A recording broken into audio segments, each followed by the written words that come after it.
நான் சிவகங்கை சட்டமன்ற தொகுதியிலிருந்து வரேன். எனது பேர் மணிவண்ணன். நான் வழக்கறிஞர், தமிழக மக்கள் உரிமை களத்தோட நிறுவன தலைவர்.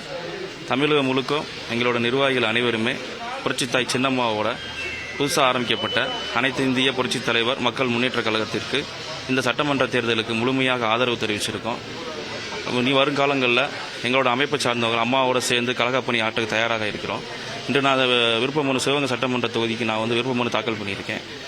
அம்மா அவர்கள் எனக்கு சிவகங்கை சட்டமன்ற தொகுதிக்கு சட்டமன்ற வேட்பாளராக என்னை வாய்ப்பு வழங்கும் பட்சத்தில் அம்மா அவர்கள் என்னோட சிவகங்கை சட்டமன்ற தேதியில் முழுமையாக கடுமையாக உழைச்சி அம்மாவோட பேரை நிலைநாட்டி இனி வரும் காலங்களில் அம்மாவோட சேர்ந்து பயணிக்க நாங்கள் தயாராக இருக்கோம்.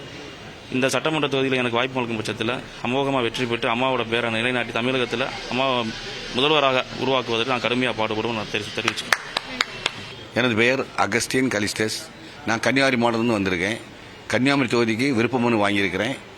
எனக்கு வாய்ப்பு கொடுத்தா நான் நல்ல முறையில் வேலை செய்து வெற்றிக்கனியை கொண்டு அம்மா முன்பு சமர்ப்பணம் உறுதி அளிக்கிறேன். சின்னம்மா வழியில் தொடர்ந்து செயல்படணுங்கிற ஒரே ஆசையில் அம்மாவின் கரங்களை வரப்படுத்த வேண்டும் என்பதற்காகவும் முழு முயற்சியோடு உழைத்துக் கொண்டிருக்கிறேன். என்னுடைய பெயர் வீரபாண்டியன். நான் கன்னியாகுமரி மாவட்டத்திலிருந்து வந்திருக்கேன். நாகூர் சட்டமன்ற தொகுதிக்கு நான் விருப்ப மனு தாக்கல் பண்ணியிருக்கேன். எங்களுக்கு வாய்ப்பு கொடுத்தாங்கன்னா கண்டிப்பாக நாகூர் தொகுதி வெற்றியடை செய்வோம். சின்னம்மாவிடம் நாங்கள் பரிசாக அன்பு அளிப்போம். திமுகவை தோக்கடிகளை நாங்கள் முன்புறமாக ஒர்க் பண்ணிட்டு இருக்கோம். கண்டிப்பா நாகூர் தொகுதி அம்மா தான் ஜெயிக்கும். அதுல அதிக ஓட்டு வித்தியாசம் ஜெயிக்கும். அதுக்காக நிறைய நாங்க ஒர்க் பண்ணிட்டு இருக்கோம். இன்னும் நிறைய ஒர்க் பண்ணி வெற்றி பெறுவோம் கண்டிப்பாக. என் பேர் லெஸ்லி. நான் மதுரை மேற்கு தொகுதியிலிருந்து வந்திருக்கேன், மதுரை மாவட்டம்.